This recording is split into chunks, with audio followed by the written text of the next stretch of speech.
How to budget for unexpected costs after divorce. Hi, I'm Tim Blankenship with Divorce661.com. Divorce can bring a lot of changes, and not all of them are predictable. From surprise medical bills to car repairs or school expenses for the kids, unexpected costs are a reality of life after divorce. The key is building a plan that allows you to handle the surprises without derailing your finances.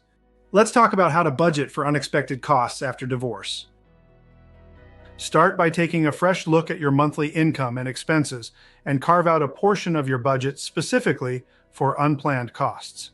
Even if it's just $100 a month, building a buffer gives you peace of mind and helps you avoid going into debt when something comes up. You can think of this as your life happens fund, separate from a long-term emergency fund. Next, prioritize flexibility in your budget.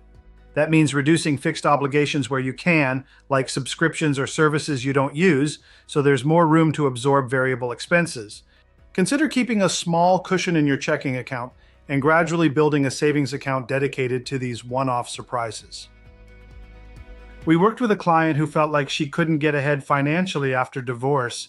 Every month, some unexpected bill would throw her off. Once we helped her build in a small buffer and automate savings, she finally felt in control again, even when her car broke down or a school expense popped up. At Divorce 661, we go beyond just helping with divorce paperwork. We offer support with post-divorce budgeting and planning, so you can handle the real-life challenges that come with this transition.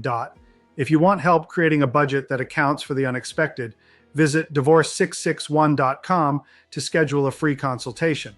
We'll help you take control of your finances, build in flexibility, and move forward with confidence no matter what life throws your way.